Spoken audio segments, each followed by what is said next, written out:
예, 안녕하세요. 녹화를 하고 있는 오늘은 2026년 7월 18일인데요. 이제 저희가 진행을 하는 쪽으로 하도록 하겠습니다. 종현님 어떤 이야기 준비해 주셨나요? 네, 일단 첫 번째 할 이야기는 AI와 리서치에 대해서 이야기를 하려고 합니다. 큰 학회 기간을 거치고 연구자들을 만나고 관련해서 연구들을 많이 보고 시대의 질문 중 하나죠. AI가 리서치를 할 수 있을까? 네, 그거에 대해서 어떤 주요 사례들이랑 지금 어떻게 흘러가고 있는지 그 다음에 이제 저희 생각 이렇게 이야기하도록 하겠습니다.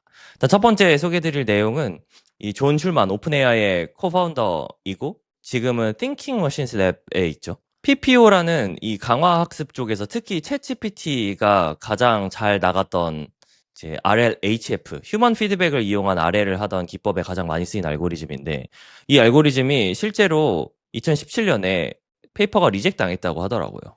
그런 일이 있었군요. 예. 네, 저도 몰랐었는데 한 달 전에 올라온 트윗인데 이게 뷰수가 엄청 많이 나왔어요. 모두가 사실 다 그런 거를 느끼고 있긴 합니다. 좋은 연구라는 게 꼭 좋은 학회에 등재가 다 잘 되는 건 아니다. 리젝을 받기도 한다.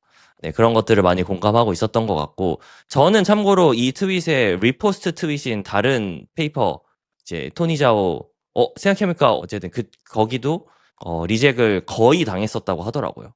네, 지금은 엄청 네, 액션 쪽에서는 되게 인기가 많은 그런 연구인데 정작 리뷰어들은 좋지 않게 봤었던 거죠.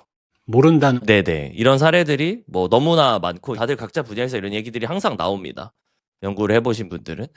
PO가 폴리시 옵티마이제이션 관련이었나요? 뭐였죠? 프럭시벌 폴리시 옵티마이제이션이었던 것 같아요. 네. 어쨌든 뭐 간략하게만 소개를 하자면 이제 이건 챗GPT에서 어떻게 쓰였냐면 휴먼이 이제 챗GPT 저희가 대화를 하게 되면 사람이 이 대화는 좋았다, 나빴다 이런 것들을 주게 되면 그걸 기반으로 모델을 이제 개선을 하는 그런 알고리즘이라고 보시면 될 것 같습니다. 뭐 사람으로 하다가 사람은 한계가 있으니까 사람을 따라하는 모델을 또 만들어서 뭐 하기도 하고 그런 식으로 발전하긴 했지만 어쨌든 기본적으로는 그런 데 사용을 했고요. 근데 여기서 하고 싶었던 이야기가 뭐냐면 리젝도 리젝인데 이제 어서들인 본인들도 미래의 GPT가 LLM에서 이 PPO라는 알고리즘이 되게 강력하게 쓰였는데 임팩트를 내었는데 본인들도 몰랐던 점이 있었던 거예요. 그때 가서 LLM에 가서 사용하기 전까지는. 리뷰어들도 마찬가지고 심지어 어서들까지도 이게 정말 나중에 어떤 큰 임팩트를 낼 수 있을까에 대해서 확신하기가 어렵다는 거죠. 그러니까 좋은 연구가 평가하는 것 자체가 너무 어렵다. 점수 매기기가 어렵다. 이런 점들을 우리가 생각해 볼 수 있겠습니다. 평가하기 어렵다는 게 오늘의 어떤 화두가 될 것 같네요. 좋은 안목을 가지기가 어렵다. 이제 비슷한 사례로 이제 학계에서 최근에 있었던 일들을 몇 가지만 찝어보면 재밌었던 게 아카이브. 결국 저 PPO 논문도 그냥 아카이브에 올라가고 사람들이 다 보고 실제로 인용이 엄청 많이 되고 그런데 어디 저널이나 학회에 실리진 않고 이렇게 된 거거든요. 작년에 아카이브에서 CS 카테고리의 뭐 특정 논문은 피어 리뷰가 통과한 논문만 접수를 받겠다. 이런 이야기가 있었어요.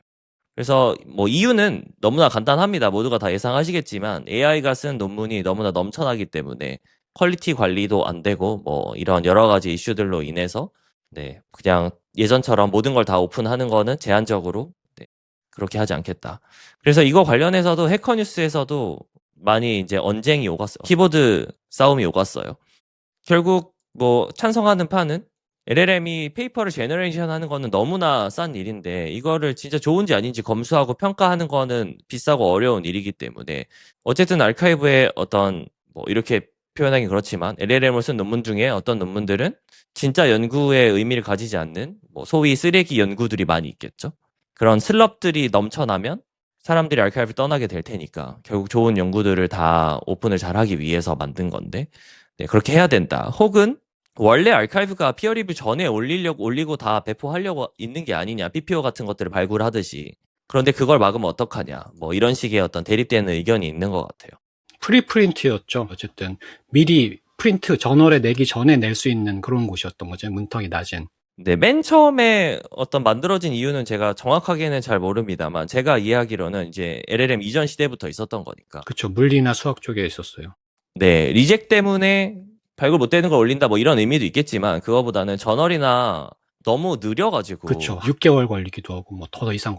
빨리빨리 어떤 변화하는 학회 이미 퍼블리시가 됐을 때는 조금 늦어서 지식의 공유를 더 빨리 하기 위한 그런 도구로서도 사람들이 많이 좋아했었던 것 같습니다. 그런데 이제 세상이 다시 이제 롤백 됐네요. 네. 그래서 이제 최근에 학회들을 보면은 이런 똑같은 맥락의 일들이 벌어지는데 이번 ICML 23,000편이 투고가 되었고 6,000편이 올라왔다고 합니다. 이제 저는 대학원생 시절이 이제 10년 전이기 때문에 제가 대학원생 시절에는 규모가 이 1000단위가 아니라 뭐 100편 이랬던 것 같거든요.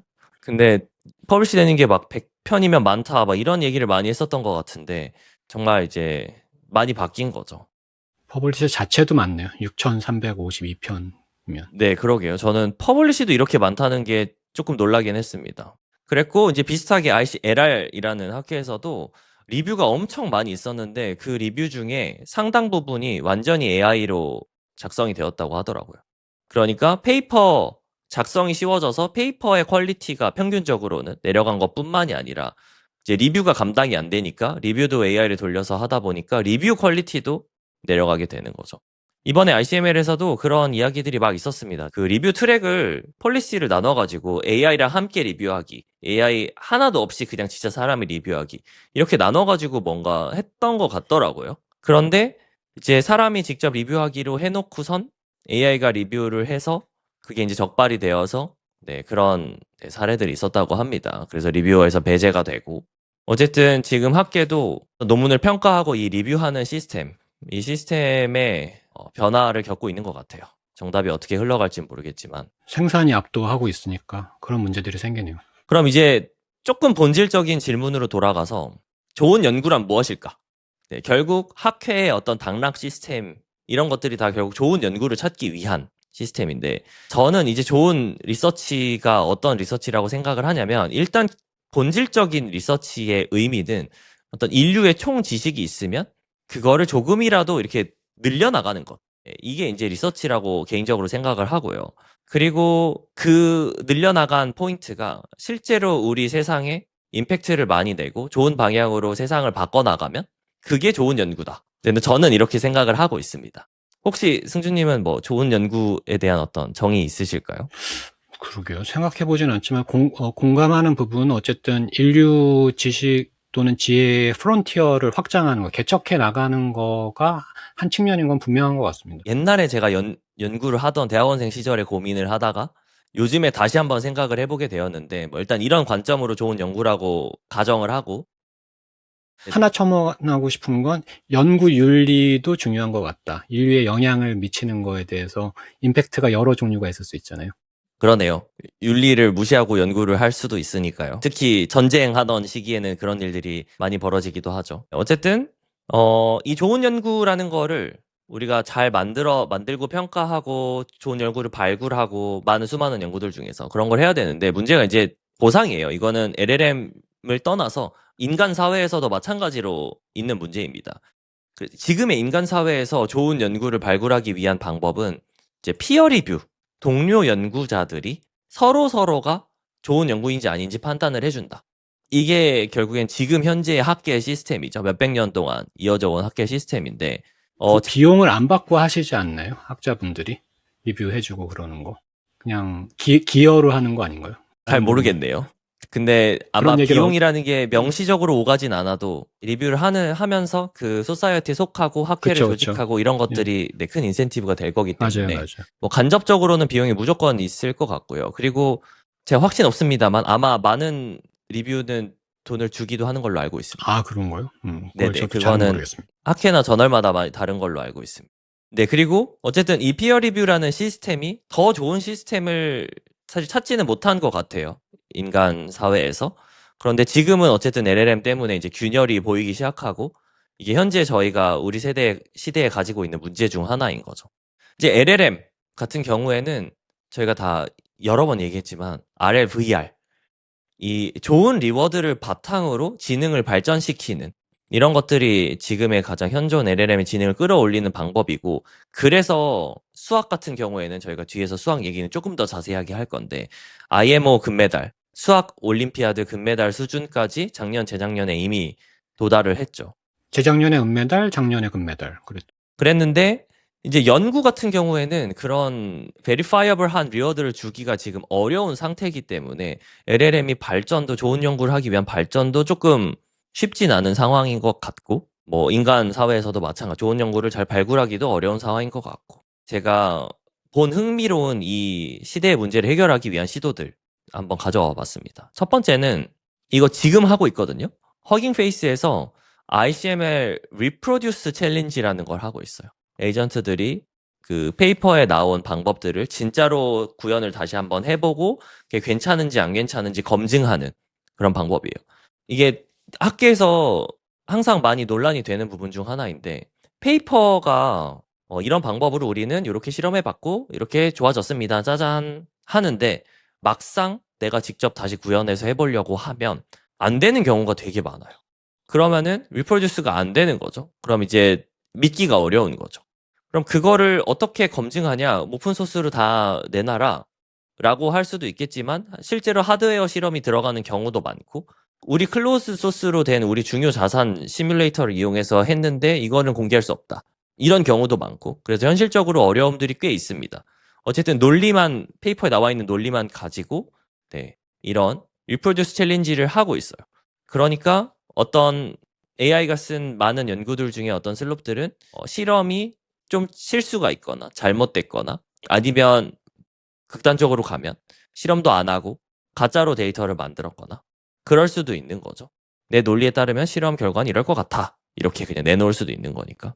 재현이 꽤 됐나요?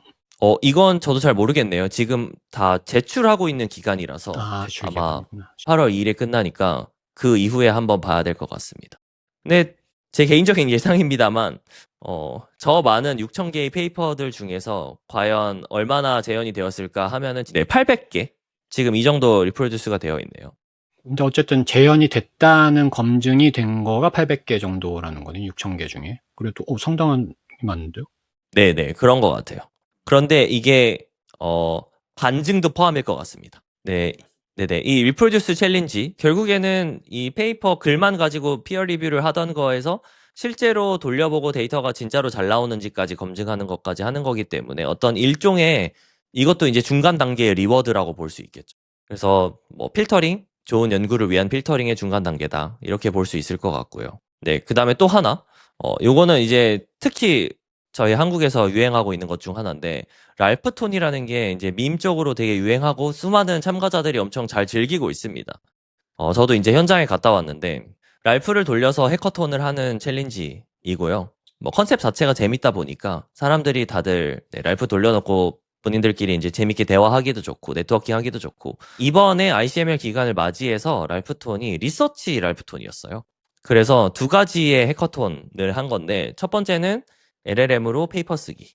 네, 진짜로 연구와 실험을 거쳐서 페이퍼가 나오는 것까지 페이퍼 쓰기. 그 다음에 두 번째는 그 페이퍼들을 리뷰하기. 그래서 두 가지 트랙으로 만들어서 네, 랄프톤이 열렸는데 제가 이제 현장에 가서 계신 분들 인터뷰를 좀 했거든요. 그런데 이건 잠깐 새길로 빠져나가서 이야기를 하나만 하자면 이제 교수님도 오시고 그다음에 의사 선생님도 오시고 연구자분들도 오시고 고등학생도 오더라고요. 제가 그래서 저희 채널에는 이제 영상이 올라왔거든요. 현장에서 라이브를 했었기 때문에 너무 어려 보이는 친구가 있어서 몇 살이냐고 물어봤더니 15살이라고 하더라고요. 그래가지고 제가 뭘 하고 있냐? 그랬더니 자기가 LLM을 열심히 쓰는데 이 컨텍스트에다가 데이터를 막 프롬프트를 쫙 채우고 나면은 어느 순간부터 성능이 안 좋아지는 것 같다. 그게 언제 어떻게 안 좋아지는지 알고 싶다. 뭐 중요한 데이터는 앞에 와야 되는지 뒤에 와야 되는지 이런 것들에 따라서 성능이 달라질 텐데 그런 게 궁금하다. 이 친구는 고등학생인데 연구라는 거 행위를 아마도 학교 같은 데서 해보지 않았을 텐데 너무 진짜 그 연구에 가까운 본인의 질문을 해결하기 위한 노력들을 알아서 하고 있는 걸 보면서 진짜 감탄했습니다. 고등학생이면 AP, 미국, 캐나다는 잘 모르겠지만 어쨌든 어드밴스드 프로그램으로 뭘 일찍 접했을 수도 있고 뭐 어쨌든 그런 일이 있었군요. 네, 그래서 저도 상당히 인상 깊었고요. 근데 구봉님 인터뷰를 여러 번 하지 않으셨나요? 네네. 그 처음에 했을 때는 랄프톤이라는 게 만들어지기 전이었죠. 그쵸. 예. 네네. 그거 그래서 재밌게 랄프톤이라는 봤었거든요. 거를 한번 해보고 싶다. 밤새서 하는 거 뭐 그런 거였었죠. 네네. 해보고 싶다 하셔서 그 첫 번째 인터뷰 때 그런 이야기를 들었었는데, 실제로 그래서 랄프톤 개최하고, 샌프란시스코에서도 열고, 싱가포르에서도 열고, 그래서 되게 해외에서도 좋아하고, 네네. 그 어린 친구도 랄프톤이라는 게 되게 유니크하고 재밌어서 오고 싶다고 해서 한국에 그냥 온 김에 왔다 하더라고요. 영상 저도 한번 봐야겠습니다. 네. 어쨌든 뭐 제일 제 생각에 고무적이었던 거는 연구라는 게 연구든 코딩이든 빌딩을 하는 것 자체가 되게 고통스러울 수도 있는 일인데 그거를 되게 참가자들이 다 즐기는 방식으로 잘 승화를 해주신 것 같아서 그거는 정말 좋은 것 같습니다. 뭐 일단 뭐 그냥 막간 나온 김에 제가 홍보를 하자면 여기 나오신 이분이 구봉님, 정구봉님, 이 팀 어텐션으로서 이 랄프톤을 개최하시는 분인데 제가 구봉님이 여는 행사들을 너무나 재밌게 잘 다니고 있습니다. 제가 여유가 될 때 가는데 가면은 항상 무언가 재밌는 장치들이 있어서 잘 즐기고 옵니다. 아무튼 이제 돌아오면은 AI로 페이퍼를 쓰고 AI로 리뷰를 하고 거기서 점수가 높은 걸 가지고 정렬을 해서 또 포스터 세션을 열고 이렇게 했어요. 그리고 당연히 진짜로 리서처이신 심사위원분들을 모셔서 하기도 하고 그랬는데 일단 좋은 리뷰 에이전트를 만든 거를 어떻게 심사를 했냐 이제 얘기를 해주셨는데 심사위원 분들이 이런 식으로 리뷰하는구나 해서 좋은 것들을 짜자작 뽑았대요.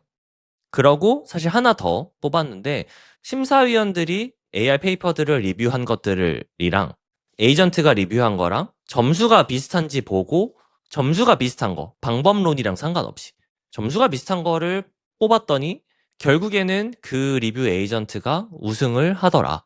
그래서 이게 뭐가 제일 재밌었던 점이냐 물어봤더니 이거를 뽑아주시더라고요. 이제 이걸 보고 저희가 생각해 볼 수 있는 거는 어떤 리뷰의 품질이라는 게 지금 저희가 리뷰도 페이퍼를 이밸루에이션 하는데 어려워서 어려움을 겪고 있는 게 리뷰인데 그럼 좋은 리뷰는 뭐냐 하면은 또 그것도 어렵잖아요. 그냥 인간의 어떤 심사위원이랑 코릴레이션을 보는 게 어떤 리뷰의 방법론들보다는 더 좋을 수도 있다. 네, 이런 걸 함의하는 것 같아요. 그러니까 저희가 RLVR도 마찬가지인데 어떤 좋은 리워드가 하나 있으면 그 안의 방법을 어떻게 가든지 간에 방법들을 강제하지 않고 알아서 한번 풀어봐라. 이런 방법론이 뭐 이 사례에서도 적용이 잘 됐다는 거죠. 뭐 이런 것들을 한번 생각을 해볼 수 있었고요. 어쨌든 이런 시도들 자체가 함의하는 바를 생각을 해본다면 리서치도 리워드를 어떻게 하면 잘 줄 수 있을까?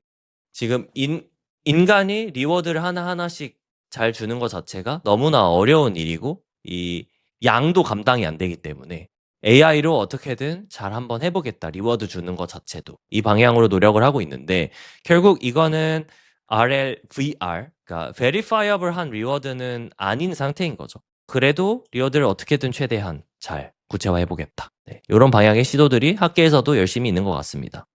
그러니까 뭐 LLM 가지고 루브릭 줘서 하는 방법들도 요새 많이 쓰이고 있는 것 같긴 한데 그런 계통일 수도 있겠네요. 그렇네요. LLM에서 루브릭 주는 이야기 해주시니까 또 갑자기 생각이 나는 게 키미 K3가 나왔는데 키미가 K2 시절에 그런 LLM을 루브릭 줘서 평가를 최대한 자세하게 해서 에이전트 성능을 올리는 그런 게 되게 성공적으로 나와서 키미 K2가 성능이 좋았다 이렇게 알고 있거든요.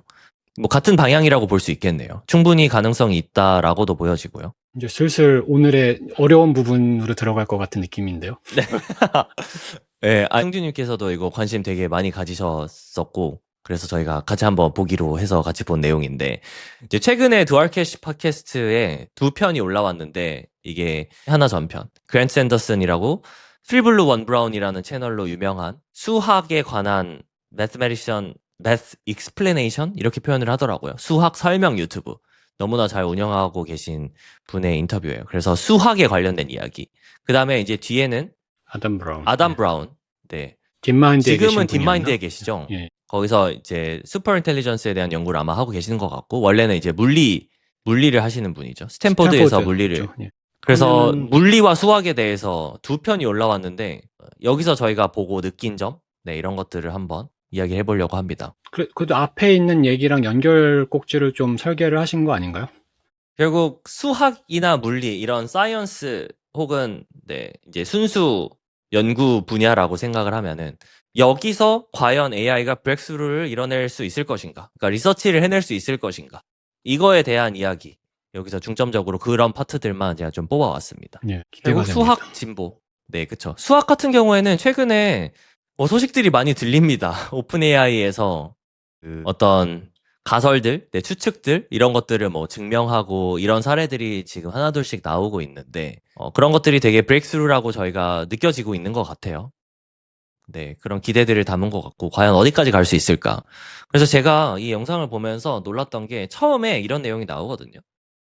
3년 전에도 인터뷰를 했었는데, 3년 전에 그때 이제 저희가 AGI 막 그런 얘기가 한창 많이 할 때죠. AGI가 될 거냐, 언제 될 거냐. 그래서 AGI가 뭐냐부터 시작해서 AI가 IMO 금메달 따면 그게 AGI 아닌가요? 그러니까 수학을 엄청 잘한다는 거는 그게 진짜 똑똑한 거 아닌가? 이런 질문을 했었는데 그때도 이 그랜트 샌더슨이 아니라는 식으로 이야기를 했다고 하더라고요. 그거 그냥 벤치마크 중 하나다.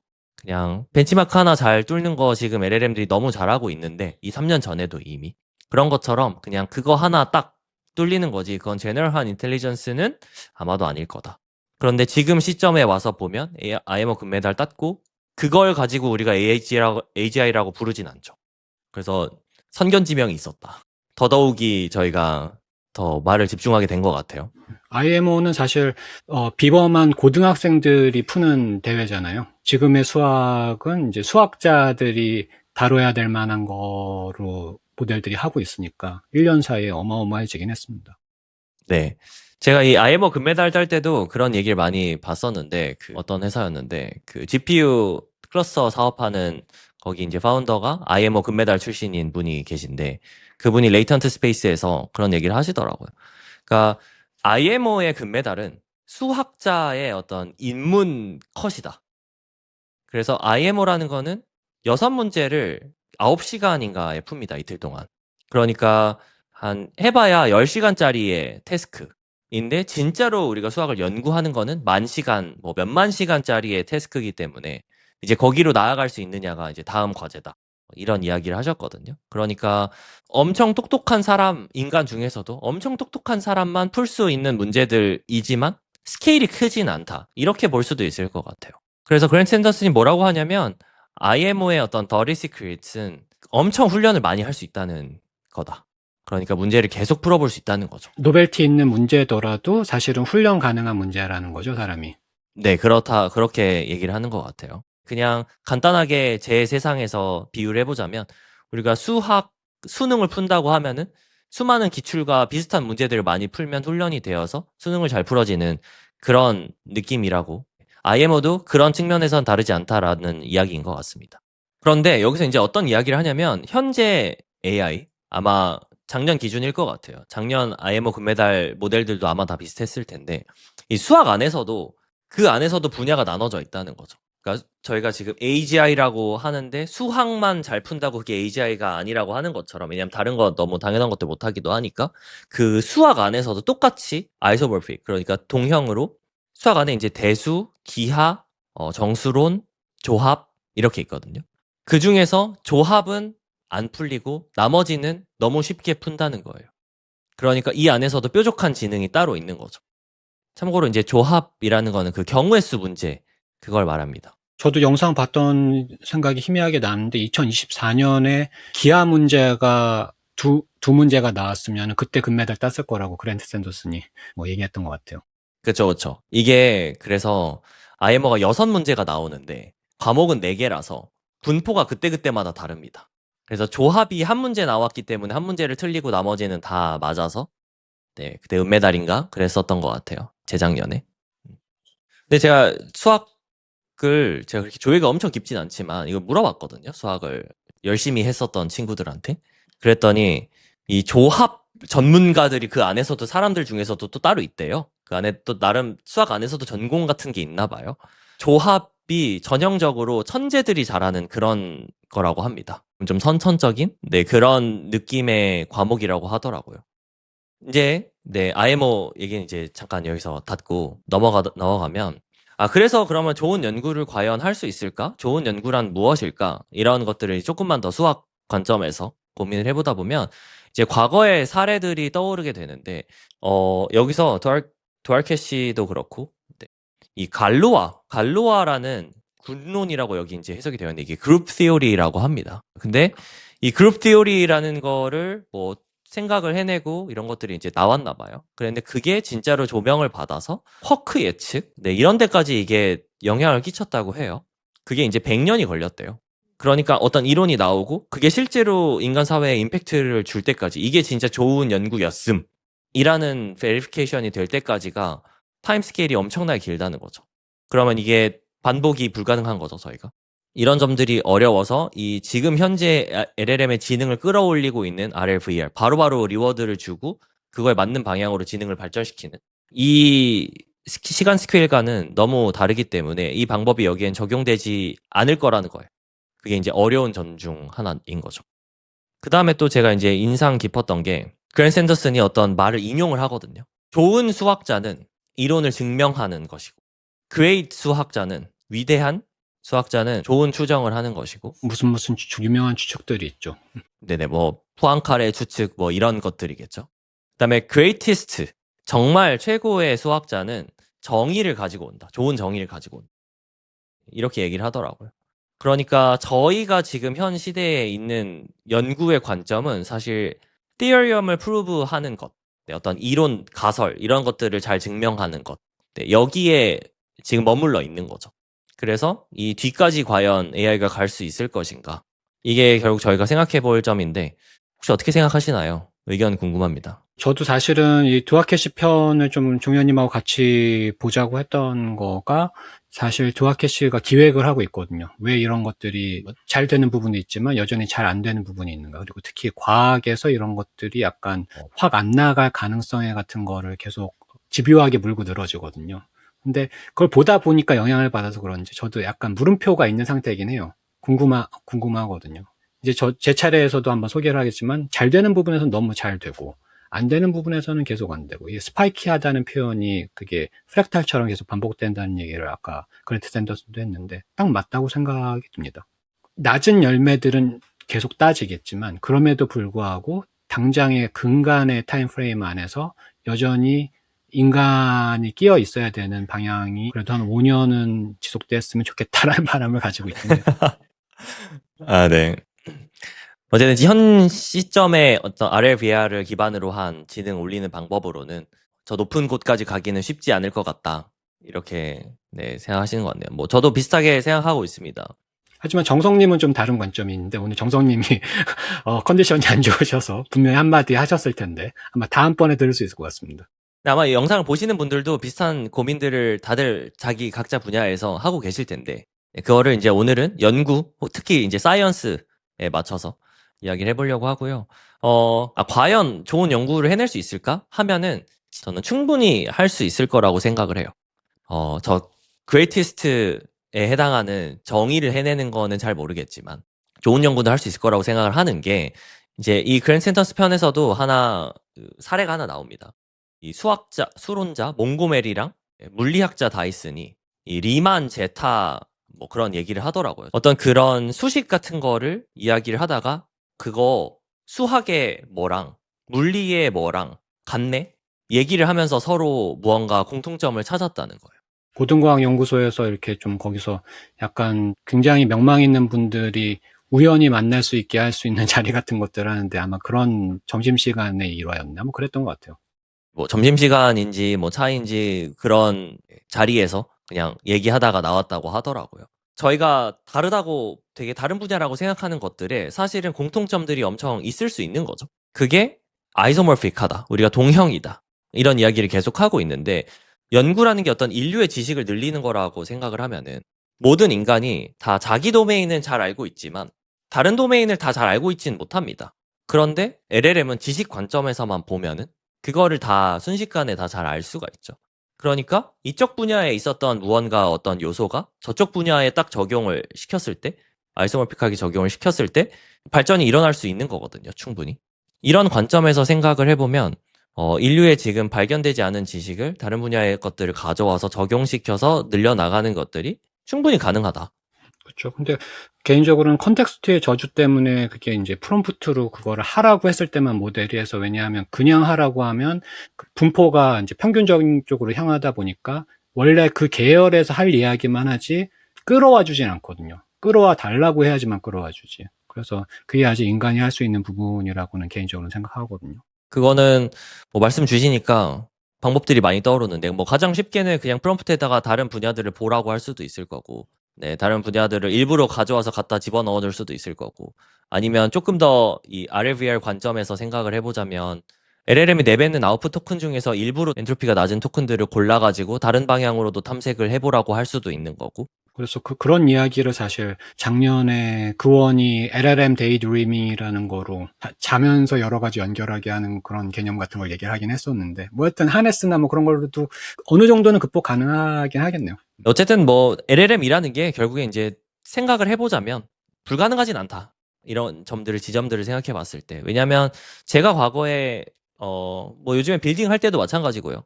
리서치를 했을 때도 마찬가지고 다른 페이퍼들을 보고 거기서 영감을 받아서 이걸 이쪽에다 한번 적용시켜 봐야겠다. 이런 생각들을 당연히 많이 하거든요. 그런 것들이 충분히 가능하다. 네, 이런 정도의 이제 생각을 가지고 있습니다. 그럼 이제 하나 더 나아가서 이제 최근 편 이건 이제 물리에 대한 편인데 이게 아마 영상이 한 1시간 40분 이 정도 될 거거든요. 그 중에 한 1시간 10분, 20분 거의 대부분은 진짜 그냥 물리학 강의였죠. 네, 그냥 상대성 이론을 설명을 해줍니다. 네, 그것도 물론 엄청 인상 깊은데 결국 이제 그 다음은 그럼 AI가 이런 걸 어떻게 할 수 있냐 네, 이런 거에 대한 이야기를 해요. 근데 뭐 물리의 이 상대성 이론에 대한 이야기가 당연히 이론적으로 너무 어렵기 때문에 저도 개인적으로 다 이해를 하지 못했다 생각하고 있고 그런데 제가 한번 보셨으면 좋겠는 거는 다 이해하지 못하더라도 당연히 부분적으로 당연히 이해 가능한 부분이 많이 있거든요. 지금 그랜트 샌더슨 스리블루 원 브라운 채널에 현재 연재 중인 영상이 Compression is Intelligence인가? 네, 그거 맞아. 압축이 곧 지능이다. 전에 이런 이야기를 하거든요. 엔트로피 얘기 좀 했었고 그 시리즈로 하고 있나 보네요. 아마 3부작인 것 같아요. 그런 이야기를 하는데 컴프레션이 지능이다. 이런 얘기를 딱 하는데 그게 이제 메인 주제예요. 비슷하게 느꼈어요. 그러니까 아인슈타인이 저 상대성 이론이라는 걸 만들어내는 데는 뭐 10년, 20년 뭐 얼마나 걸렸다 뭐 어떤 아이디어에서 출발해서 막 이런 얘기를 엄청 하거든요. 그런데 저희는 그거를 지금 1시간에 듣고 있습니다. 그러니까 연구를 하던 시절에는 이런 생각 저런 생각 막 탐색을 해보면서 어떤 가설들이 세워지고 그거를 이제 사고 실험을 하고 진짜로 물리적 실험을 하기도 하고 그런 것들을 토대로 만들어진 이 쌓인 수많은 지식이 결국 압축이 되고 압축이 되어서 최대한 우리 모두가 이해 가능한 수준으로 쉽게 설명해 주는 것. 그것 자체가 지능이다. 이런 류 어떤 맥락의 이야기를 그 트리블 원 브라운 채널에서 결국엔 하고 있는 건데 그런 관점에서 한번 네, 봐보시는 건 추천을 드립니다. 아, 이게 저렇게 어려운 게 이렇게도 설명이 가능하구나. 네, 이런 생각이 들긴 합니다. 근데 사실 그랜트 샌더슨이 아무리 시각적으로 풀어줘도 어려운 건 어렵거든요. 즐겨보긴 하지만 다 이해를 하진 못하고. 근데 아까 그냥 슬쩍 지나가는데 뭐 갈루아나 아벨 뭐 이런 사람들이 되게 그 요절한 천재들의 흥미로운 이야기들이 있는데 그런 어떤 다큐멘터리도 그랜트 샌더슨이 준비하는 것 같더라고요. 수학자들에 대한 다큐멘터리를 이제 AI 시절까지 연결하는 것 같은데 그것도 되게 기대가 됩니다. 진짜 제가 필블루 원 브라운 채널은 항상 주변에다 추천하거든요. 저도 개인적으로 너무나 도움을 많이 받았기 때문에 제가 진짜 실무하는 데 있어서 제가 이제 학교 다닐 때 푸리의 트랜스폼 이런 거 많이 배우고 했지만 진짜 제가 일을 하면서 써야 될 때, 연구를 하면서 써야 될 때 이해를 못 했었는데 그거 한번 보고 이해가 바로 됐습니다. 진짜 시각적인 게 정말 파워풀하다 이런 생각을 제가 받았고요. 일단 이어가겠습니다. 이제 이론 물리에 대해서 이야기를 하는데 결국 이론 물리가 어려운 점 중 하나가 뭐냐면 실험이 너무나 어렵다는 거예요. 어떤 입자들을 거의 빛의 속도에 가깝게 움직이게 하고 이런 실험들을 해야 무언가 어떤 가설들을 하나씩 관찰하게 되고 이렇게 하는데 결국 그럼 뭘 해야 되냐면 그냥 사고 실험을 해야 됩니다. 진짜 실험이 없는 상태에서 실험 없이 어디까지 갈 수 있는가? AI한테 이거를 맡기겠다는 거죠.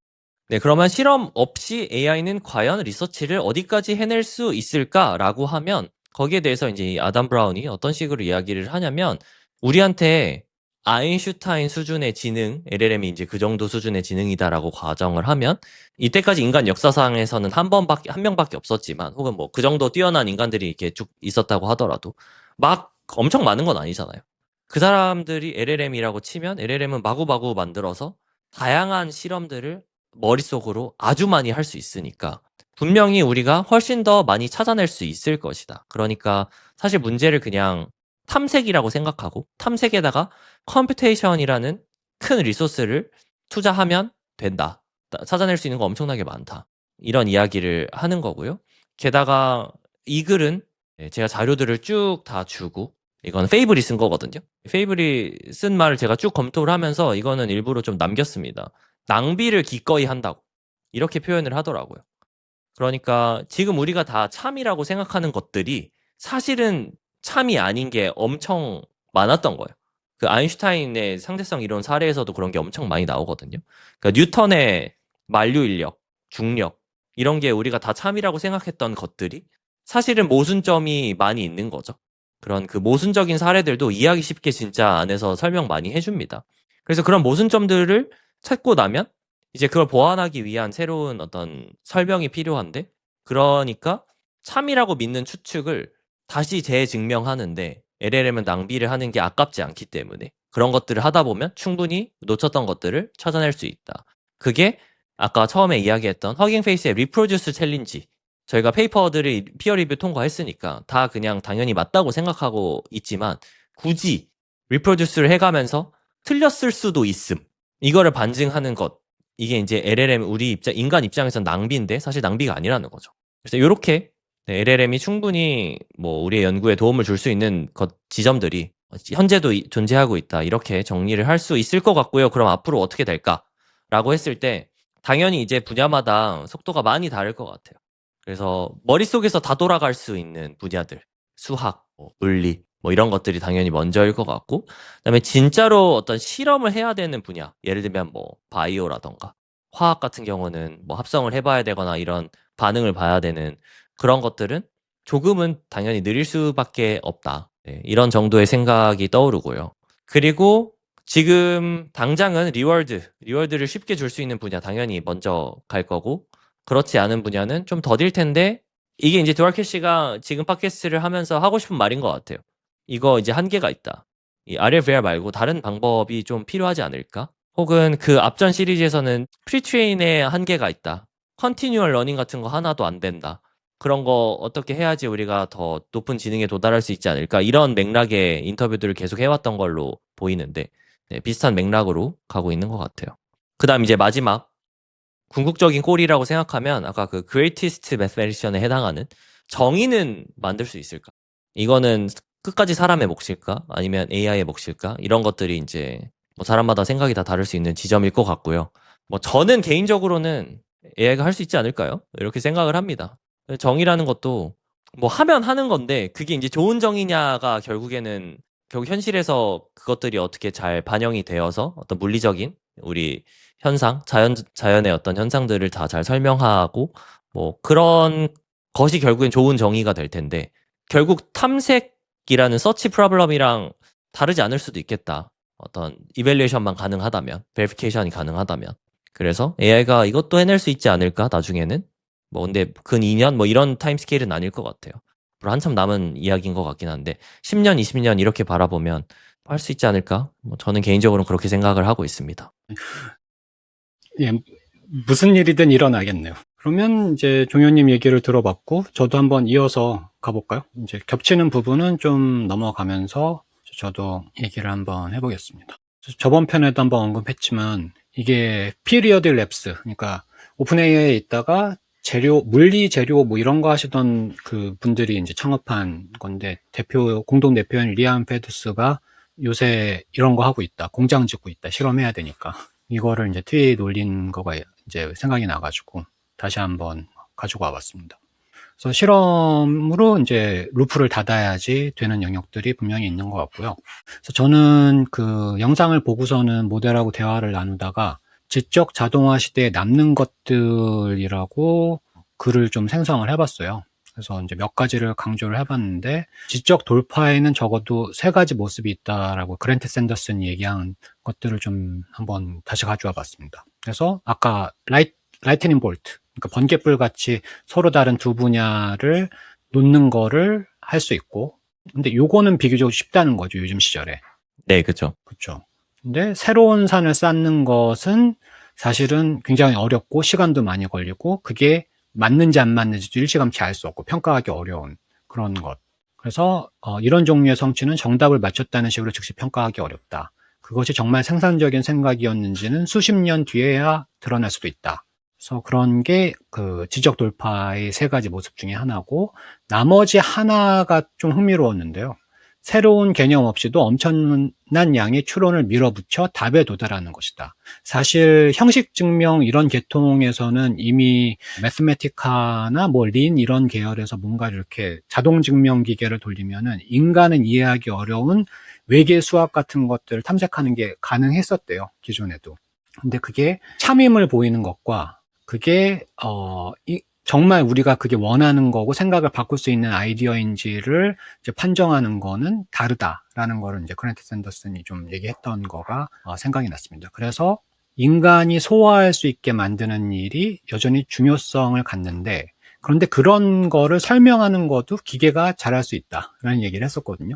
그래서 이 부분도 생각하게 되지만, 이제 저희 채널에서 저희가 뭐 이렇게 정성님과 종현님과 제가 티키타카 나누는 그런 거에서도 관련이 있는 부분이 있는데, 무엇을 설명할 것인가, 어떤 아이디어가 씨름할 가치가 있을 것인가, 어떤 순서로 사람들에게 보여줄 것인가, 왜 이게 흥미로운가를 고르는 역할은 당분간은 여전히 중요하다. 그래서 자신의 존재의 가치를 그랜트 샌더슨이 설정하는 얘기들도 저는 좀 인상이 깊었어요. 그래서 아직은 이게 맞아 떨어지고 있고, 사실 두아케 씨가 그런 얘기를 했는데, 어려운 거 자신이 공부하다가 본문을 읽기도 하지만 모델로 설명해 줄 때 난이도가 확 낮아진다. 그런 얘기를 저도 공감을 많이 하거든요. 근데 다만 그렇게 설명하는 글은 잘 쓰지만 창작 글 쓰기는 AI가 되게 못 쓰거든요. 잘 쓰긴 하지만 어느 정도 수준을 못 넘어가고 있거든요. 여기서 말씀하신 창작 글쓰기가 어떤 글쓰기인가요? 뭐 예를 들면 소설이나 뭐 그런 거죠. 종현님도 저번에 한번 말씀하셨잖아요. 개그나 소설 이런 거 잘 안 된다. 아, 그쵸. 개그 진짜 안 되죠. 그렇죠. 하나도 안 웃기거든요. 그래서 RLVR이 작동을 하는 거는 최종 결과가 맞냐 틀리냐를 보상을 스칼라로 줄 수 있어야 되잖아요. 그랬을 때 어떤 토큰들이 들어가야 되는지 같은 거에 전체 경로에 보상을 주다 보니까 코딩을 잘하게 되긴 하지만 그 각각의 토큰들이 충분히 가치 있느냐는 모르는 일이거든요.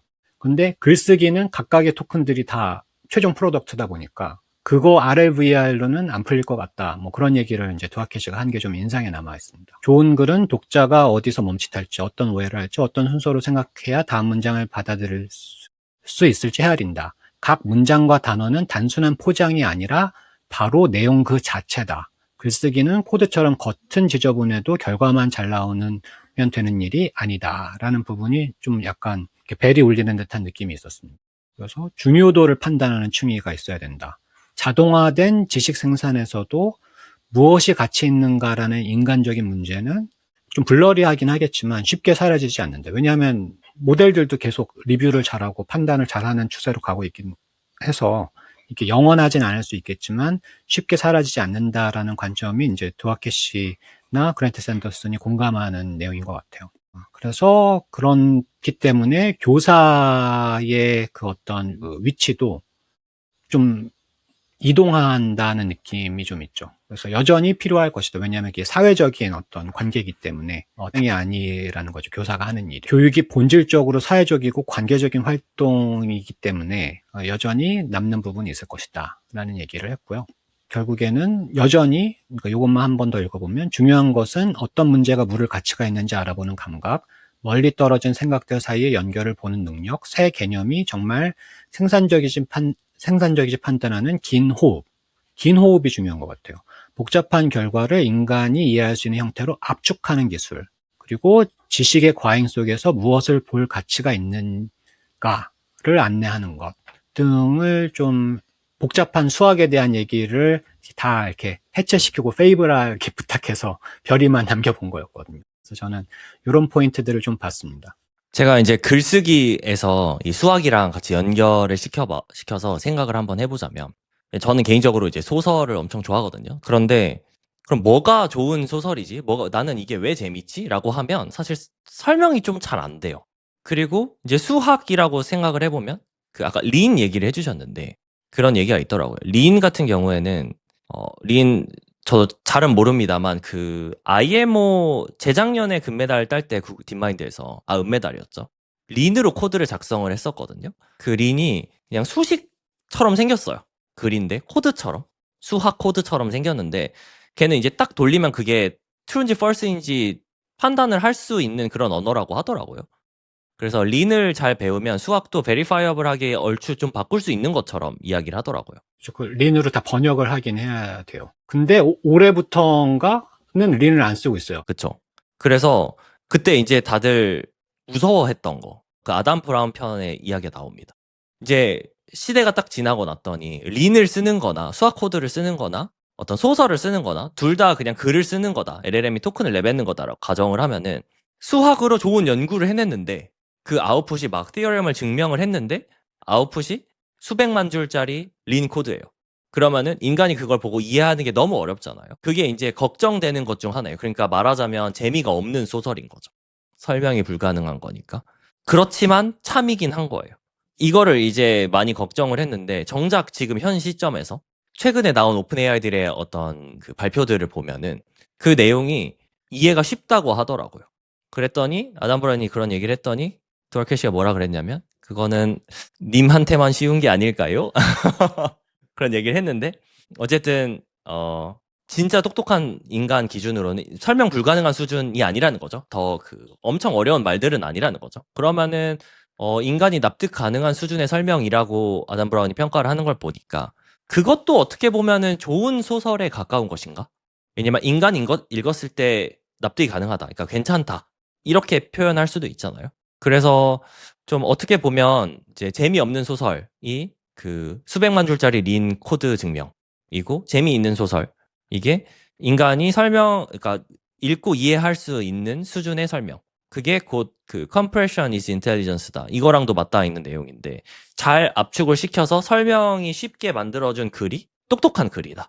그러고 그게 어떻게 보면 좋은 소설일 수도 있다. 이렇게 연결이 될 수도 있지 않을까? 이런 생각을 좀 최근에는 해보고 있었습니다. 그런데 재미있는 소설이랑 이해가 쉬운 소설이랑 또 다른 것 같기도 하고요.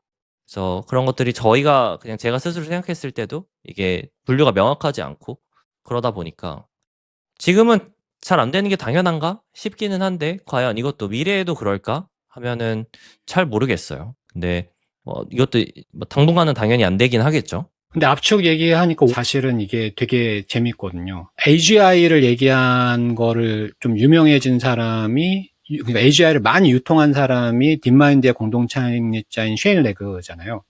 근데 셰일 레그의 스승이 마커스 허터예요. 근데 마커스 허터가 어디 등장하냐 하면은 위키피디아 압축하는 거로 프라이즈 낸 사람이에요. 얼마나 효율적으로 압축하냐. 그래서 압축이 셰일 레그하고 마커스 허터의 연구 화두였었거든요. AGI로 이어지는. 근데 그게 이제 그거의 근간이 되는 아이디어가 솔로몬오프 인덕션이라는 개념이 있거든요. 솔로몬오프 인덕션이 그거로 이제 흘러 들어가는 어떤 이야기들을 셰일 레그 박사 논문에서 다뤄요. 근데 그거 근처를 얘기를 또 일리아스 수케버가 콜모고로프 복잡도 얘기 설명할 때 한번 한 적이 있었거든요. 그래서 지금 저도 이해를 못하고 하는 얘기긴 하지만 그런 근간의 얘기들이 압축에 관련된 거와 지능에 관련된 것들이 알고리드믹 인포메이션 시어리라는 계통에서 매우 중요하고 그게 요즘에 AI의 근간을 이루는 어떤 생각들이라는 생각이 문득 들었습니다. 네. 저도 요새 그런 생각 많이 합니다. 그냥 AI 발전을 보다 보니까 특히 이제 제가 만약에 한 1000년 전에 태어났다고 생각하면 1000년 전에 어떤 인간이랑 저랑 머리 능력이 그렇게 많이 다를 것 같진 않거든요. 근데 1000년 전에 어떤 사람이 할 수 있는 아웃풋이랑 제가 지금 해낼 수 있는 아웃풋이 너무나 많이 다른데 그게 어떤 인류의 지식이 쌓여서 그런 거잖아요. 그리고 그게 잘 압축이 되어 있기 때문에 우리가 정규 교육 과정을 통해서 자라나면서 너무나 빠르게 머릿속에 다 넣어버렸기 때문에 20살이 되면 많은 것들을 할 수가 있게 되어버리는 거죠. 그렇죠. 스캐폴딩이 많이 이미 머릿속에 들어차 있기 때문에 그걸 도구적으로 생각의 도구로 활용할 수 있게 되는 부분이 굉장히 있죠. 그렇죠. 뇌의 하드웨어는 그렇게 많이 다르진 않을 텐데.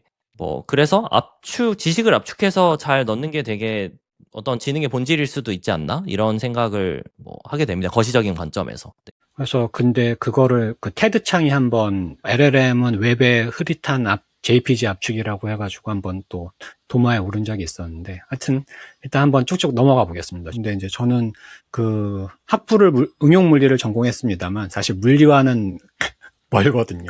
그래서 그거를 잘 알지는 못하고 있어요. 그래서 그거 내용이 좀 저한테도 쉽진 않았는데, 아이고, 이게 제가 해본 거는 아담 브라운의 트랜스크립트를 주고서는 이거를 니모닉 북으로 만들어 봤어요. 대화가 나오고, 그 다음에 중간에 시뮬레이션 같은 것들 팅커링 할 수 있는 거 나오고, 그 다음에 뒤에 가가지고 앞에 거를 물어봐주는 퀴즈 나오고, 그래서 기억수를 쓸 수 있는 형태로 만들어 봤었는데요. 그 다음에 이 얘기들을 듣다 보면은 테드 창, 방금 전에도 나왔었는데, 테드 창이 2020년에 번역서로는 아마 인류과학의 진화라고 메타휴먼이 나왔을 때 인류는 고고학을 해야 된다. 메타휴먼이 한 연구를 이해하기 위한 노력을 하는 뭐 그런 약간 오픈 얘기가 나오거든요. 짧은 단편인데 재미있습니다. 그게 이제 하나 생각이 났고, 오늘 좀 그래도 후반부 시간 할애해서 하고 싶은 얘기는 사실 앞서도 말씀드렸지만 드와케시가 집요하게 기획을 해서 이 과정에 임하고 있다고 저는 생각을 해요. 그래서 RLVR이 과학에서 유독 취약할지도 모른다. 그래서 이게 5월 달에 나온 블로그 글인데 그런 거를 미리 이렇게 기획을 던져놓고서는 실제로 적절한 인터뷰어를 찾아서 인터뷰를 하는 과정 중에 뭐 마이클 윌슨도 있고 그다음에 뭐 이런 과학 하시는 분들 수학을 설명하는 뭐 그랜트 샌더슨도 있고 해서 그 기획에 맞춰서 이거를 짜내는 부분이 되게 흥미로운 포인트고요. 그래서 RLVR이 작동 안 할 때 대안은 뭐가 있을까 같은 거를 상상해 본 편도 있긴 합니다. 근데 조금 전에 그 마침 종현님이 옛날 1000년 전 사람 얘기를 해주셨잖아요. 근데 흥미로운 시도가 올해 4월에 있었어요. 알렉 레드포드가 빈티지 랭귀지 모델이라고 해서 GPT 만든 분이잖아요. 근데 이분이 1930년대 이전의 데이터만 가지고서는 학습한, 그러니까 그 전에 나온 텍스트만 가지고선 학습한 언어 모델을 만들었을 때 과연 프리트레이닝과 RL 같은 거를 써서 1930년대 이후에 일어날 발전 같은 것들을 상상할 수 있을까의 뉘앙스를 가진 실험을 좀 하고 있거든요. 그래서 그런 거가 이제 빈티지 LM이라는 계열들이 생기고 있는데 저는 개인적으로 좀 흥미롭게 보고 있습니다. 빈티지 LM이라는 걸 처음 들었는데 결국 여기서 이제 데이터가 진짜로 잘 만들어져 있다면 2000년대까지 이렇게 기술적인 발전들을 얘가 해낼 수 있으면 지금 시점 기준으로 앞으로도 당연히 해낼 수 있을 거라고 저희가 당연히 프로젝션에 상상할 수 있잖아요. 어떻게 보면 증명이라고도 볼 수 있을 것 같아요, 간단하게는. 그래서 이걸 지켜보는 것 자체가 뭐 미래를 예측하는 데 도움이 많이 될 것 같고 이 결과에 따라서 생각들이 바뀌고 실제로 행동도 바뀔 수도 있겠다는 생각이 듭니다.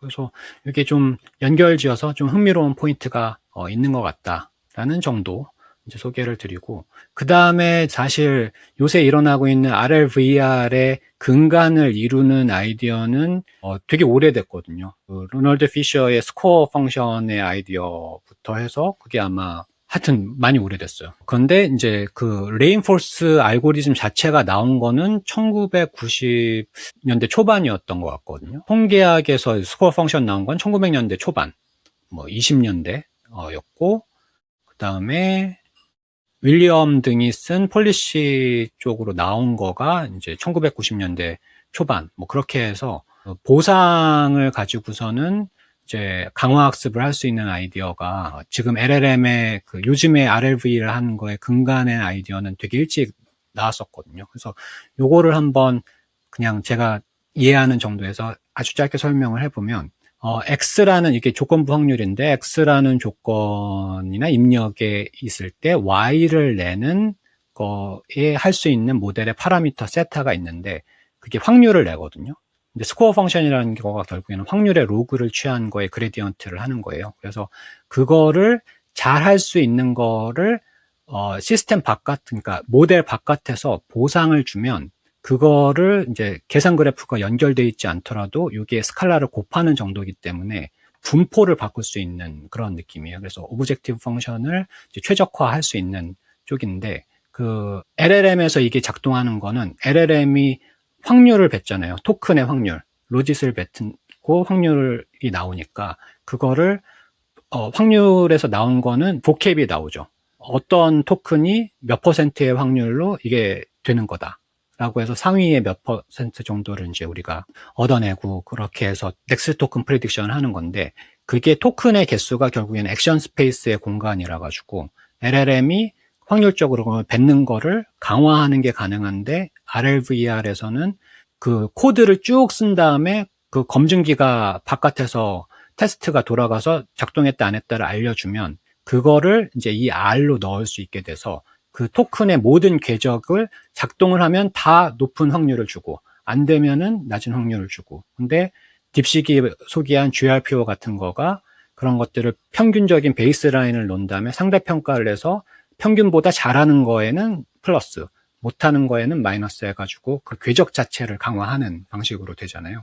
그래서 요거를 이해하고 나니까, 뭐 대강 이해하고 나니까 드와케시가 얘기했었던, 결국에는 이게 어떤 토큰들이 더 잘 되는 건지는 최근 연구는 물론 그것도 하고 있습니다만 보장하지 않는 거기 때문에 작동만 하면 되는 거라서 글쓰기는 안 되는 거. 그런 식으로 또 뭐가 안 되냐면은 답이 하나가 아닌 것들, 이것도 맞을 수 있고 저것도 맞을 수 있는 것들, 그리고 그런 것들이 함의하는 바가 있는 것들, 그런 것들은 좀 RLVR로 여전히 안 되는 거. 그리고 그게 이제 그런 문제들이 디자인이나 예술에 좀 있는 편이죠. 네, 제가 여기서 조금만 한번 보자면, 저 X가 인풋 텍스트고 프롬프트고 Y가 아웃풋 토큰인 거죠. 그 다음에 파이가 LLM이고 그 확률을 만들어내는 거죠. 세타가 LLM의 파라미터. 세타가 LLM 파라미터고요. 네, 그래서 저 Y가 사실 토큰이 하나가 아니라 N개가 쭈루루루룩 나오게 되는데, N개가 쭈루루룩 나와서 그래서 결국 뭐 수학 문제 풀린다 치면은 풀이를 어떻게 썼던지 간에, 그래서 결국 풀이가 맞으면 좋은 거죠. 그냥 전체적으로 그 풀이가 전체적으로 다 맞았겠거니 하고 올리다 보니까 풀이를 얼마나 간결하게 쓰냐, 얼마나 이쁘게 쓰냐, 이런 것들은 제대로 아래를 하기가 힘들다는 거고, 그게 앞서 얘기했었던 그 100만 줄짜리 린 코드가 나와버릴 수도 있는데 그런 것들을 걱정했던 맥락과도 맞닿아 있는 것 같아요. 맞아요. 근데 뭐 최근의 연구들은 그런 것들을 다 꼬집어서 다루기는 여러 가지 그 레귤레이터를 쓴다거나 여러 가지 기법을 써가지고 해킹을 하고 있긴 한데, 여전히 이제 근본적으로는 아직은 이 레짐에 있다라고 느껴지긴 해요. 리워드에다가 그런 요소들을 추가를 하는 거죠. 얼마나 짧게 풀이를 써서 답에 도달했는가, 이런 것들을 쓰기도 하고. 제가 최근에 그 디자인을 좀 해보고 있거든요. 저는 개인적으로 엔지니어이기 때문에 당연히 디자인을 잘 할 줄 모릅니다. 그래서 어떻게 하고 있냐면, 그 YC에서 자기네들이 AI 가지고 디자인 어떻게 하는지 이런 게 있어요. 그래서 저희가 보통 요즘 웹사이트를 돌아다니거나 PPT를 보거나 하면은 그냥 저거 클로드가 만든 디자인이네, 이게 눈에 확 보이거든요. 근데 YC가 만든 거 보니까 그런 게 전혀 안 보이는 거예요. 아니, 쟤네는 어떻게 했길래 이 비슷한 느낌이 아니라 전혀 다른 느낌의 디자인을 이렇게 잘했지? 하고 그거를 열심히 따라 해보고 하고 있습니다. 근데 결국에는 어떤 식으로 하냐면 뭐 좀 복잡해요. 뭐 소울도 만들어주고 뭐 무드보드도 만들고 어쩌고 저쩌고 다 하는데, 결국에는 사람이 어떤 셀렉션을 합니다. 테이스트에 해당하는 행위들을 다 해요. 그걸 하고 그걸 인풋으로 넣어줘요, 테이스트를. 그 다음에 아웃풋 디자인이 N가지가 뽑혀 나오면 거기서 또 셀렉션을 하더라고요. 중충으로 하는군요. 정답이 여러 가지가 될 수 있는 것들을 어떻게 하냐 하면은 휴먼이 들어가서 그 룹에 들어가서 휴먼이 이렇게 픽을 탁탁탁 하는 거죠. 그러니까 그 테이스트, 취향에 해당하는 거는 아직은 그렇게 꼭 하고 있는 것 같아요. 결국 휴먼의 취향이니까, 만든 사람의 취향이니까 그게. 그래서 그냥 마법처럼 딱 나오기가 쉽지는 않다, 확실히. 모델을 만들어서 한 건 아니고 그냥 텍스트 수준에서 한 거죠. 뭐 이미지 수준이긴 한데, 이미지나 텍스트 수준인데 어쨌든 토큰 레벨이죠. 이미지도 이제 토큰으로 들어가니까. 그러니까 극복하는 방법은 물론 있긴 합니다만 아직은 좀 우아하진 않죠. 그렇죠. 네. 그리고 이제 그거가 하나 이제 좀 오늘 소개하고 싶었던 거고, 하지만 그럼에도 불구하고 여전히 잘 되는 영역이 많거든요.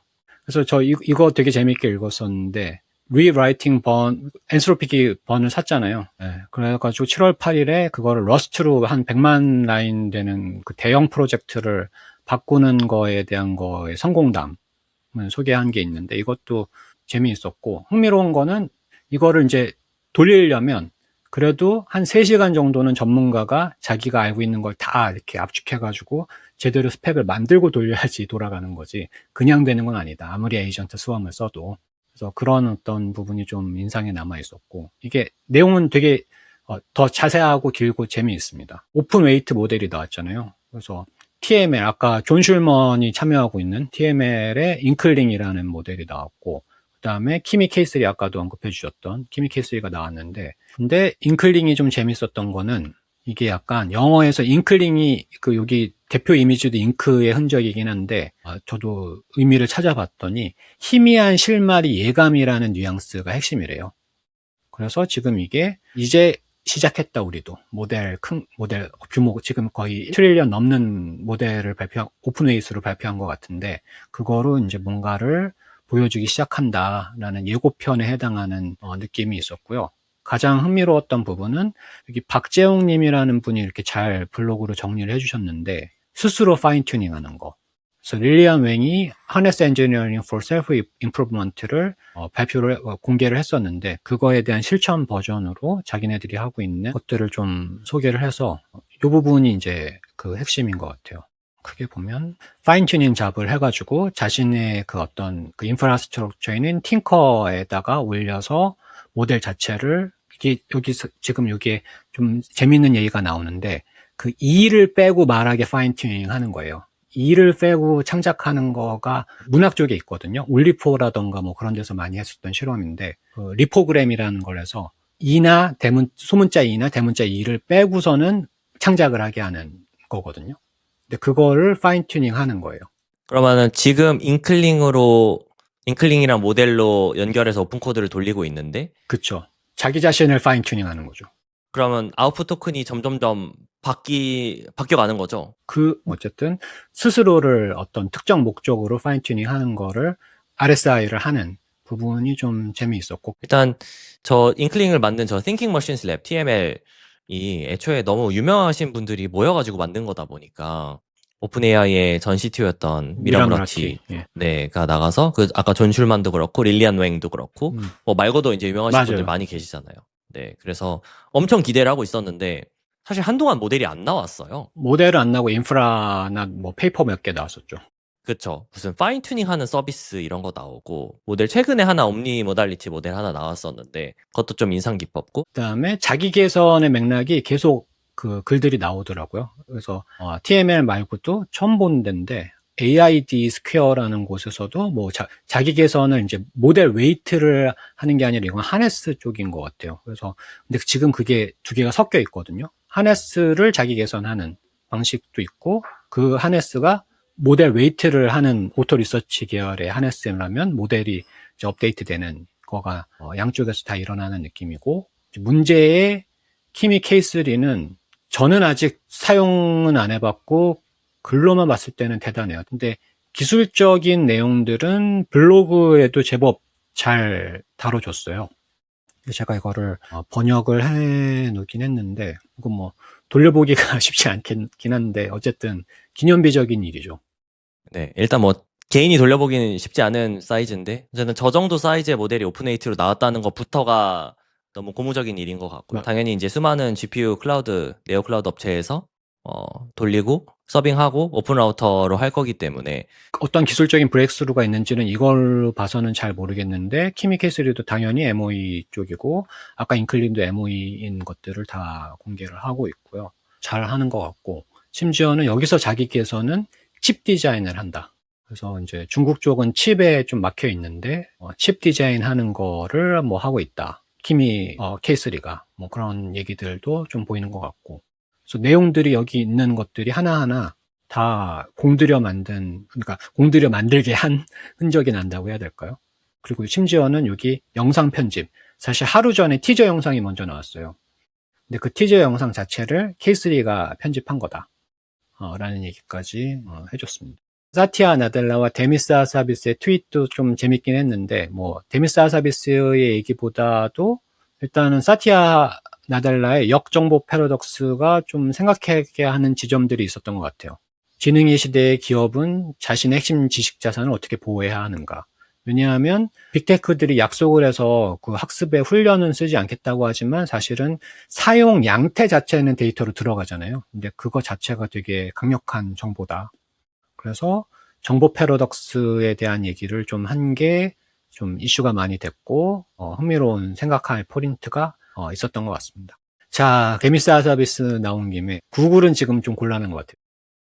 그리고 이제 저희가 요즘엔 모델이 너무 빠르게 여기저기서 막 치고 나오다 보니까 사실 이런 거에 좀 어떻게 보면 일희일비하기도 하는데 사실 시간 타임 프레임을 연 단위로만 확장을 해도 연 단위의 스케일에서는 많은 회사들이 다 정말 잘 쫓아오고 있거든요. 맞아요. 겟나이도 딱 지난번에 나왔을 때는 괜찮았었던 이제 호평을 받았었던 기간이 꽤 길고 그러다 보니까 뭐 좀 기다리면은 뭐 무언가 안에 문제가 있더라도 다 잘 해결해서 또 잘 나오고 하지 않을까. 특히나 데이터도 많고 하드웨어도 빵빵하게 다 준비해 놓은 기업이기 때문에 일단 구글이 못 네. 따라올 거라고 상상은 잘 안 되지만 힘내줬으면 하는 바람이긴 하네요. 그리고 뭐 나오겠죠. 자, 그래서 참 GPT 5.6 한 주 사용해 보시니까 어떻던가요? 원할 때 쓸 이제 한도 꼴을 해서. 한번 써보니까 어제 밤에 돌린 게 10시간이 넘게 도는 게 안 끝나가지고 제가 그냥 멈춰버렸거든요.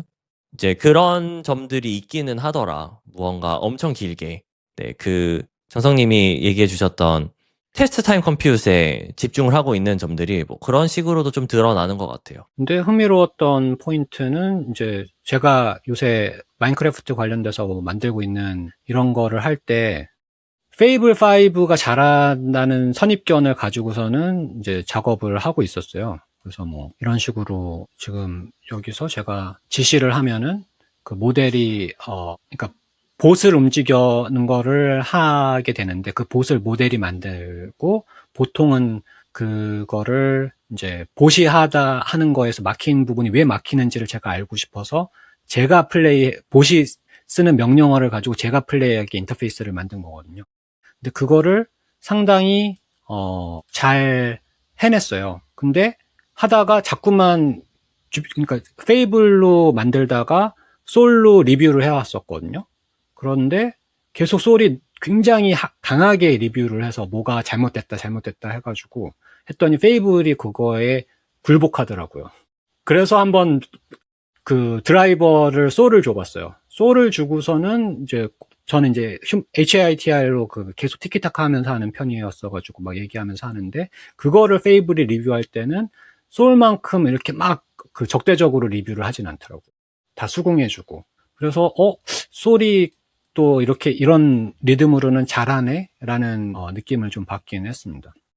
네, 그럼 지금 마인크래프트에서 방금 뭐 여기로 가기 했더니 봇이 어떻게 막 걸어 다니면서 어디까지 온 것 같은데 그거를 지금 소리랑 페이블이 다 만들어서 오고 있는 거죠? 그렇죠. 근데 그거를 좀 이제 어려운 문제를 푼 거는 이게 청크를 불러오는 거를 대규모로 할 때 어떻게 그거를 스트리밍 할 거냐 그런 거를 하는 문제들이 좀 어려운 게 있었는데 그거를 페이블이 한 거가 삑사리가 났는데 그걸 이제 소리 해결을 했죠. 그래서 좀 그런 식으로 좀 활용을 해보고 있는 요즘인데 근데 그게 사실 시간이 너무 없어요. 어떠신가요? 이거 유튜브 이런 거 준비하려면 해도 뭐 이렇게 뉴스도 봐야 되고 읽어야 될 거 많고 일상도 살아야 되는데 아, 저는 그쵸. 본업이 있다 보니까, 네, 그쵸. 코딩을 시키는 것 자체가 시간이 너무 모자르더라고요. 그게 저도 그렇습니다. 그래서 리모트로 다 이제는 그냥 모바일 폰에서도 돼가지고 하는데도 시간 자체가 많이 안 나는 문제가 있었고요. 그래서 오늘 이제 마무리는 약간 광고인데 제가 몇 번 말씀드렸듯이 토스에서 만든 디자인 스쿨로 이제 알려져 있는 파이 디자인 스쿨에서 그 AI 수업을 하거든요. 그래서 이렇게 그 마인크래프트 에이전트 만들 때도 루프 밖에서 이렇게 스펙 만들고 돌리는 작업도 하지만 루프 안에 들어가서 내가 러스트는 몰라도 지금 진행이 되는 알고리즘의 핵심 부분 같은 것들을 이해하면서 임하는 모드도 있는데 저는 이게 왔다 갔다 양쪽을 다 겪어봐야 된다고 생각을 하고 있어요. 그래서 그런 거를 좀 알려드리는 디자인을 원하시는 분들, 디자인을 좀 배우고 싶은 분들에게 알려드리는 작업들을 하고 있는데 뭐 제가 맡은 수업 외에도 흥미로운 수업들이 있어서 한번 광고를 해봤습니다. 저도 말씀 주셔서 한번 들어가 봤는데, 뭔가 제가 디자인은 진짜 전혀 모르지만, 제가 디자인을 잘 하고 싶다면 가고 싶다는 생각이 들긴 하더라고요. 그쵸. 개발자분들도 지원을 하시더라고요. 직무의 연결선상에서 고민하시는 건지, 피벗 때문에 고민하시는 건지는 몰라도, 디자인 베이스가 아닌 분들 중에서도 프리코스의 경우에서는 1기, 2기를 지원을 해주셨는데, 이게 사실 등록금이 거의 대학 등록금만큼 비싸긴 하더라고요. 예, 만만치 않은 투자를 하긴 해야 되는 것 같긴 합니다. 근데 이제 디자인 분야에 되게 유명하신 분들이나 선수분들이 같이 참여를 해주시는 것 같고요. 어쨌든 이제 저는 이런 고민들을 좀 담아내는 수업을 해볼 생각이었는데요. 오늘 이제 어떠셨나요? 쭉 한번 저희가 그 미루었던 두아케시와 그랜트 샌더슨과 애덤 브라운 편까지를 좀 커버를 해봤는데, 네, 일단 오늘은 뭐 비즈니스에 대한 이야기는 아니었던 것 같고 그냥 생각을 저 앞까지 펼쳐나가는 그런 몽상가적인 발상을 그냥 해보고 쉐어하는 시간이었던 것 같고요. 저는 개인적으로 이런 걸 원래 좋아해가지고 네, 하는 거 좋아합니다. 그럼 오늘은 여기까지 하실까요? 네네, 수고하셨습니다. 예, 재밌었습니다. 네, 감사합니다.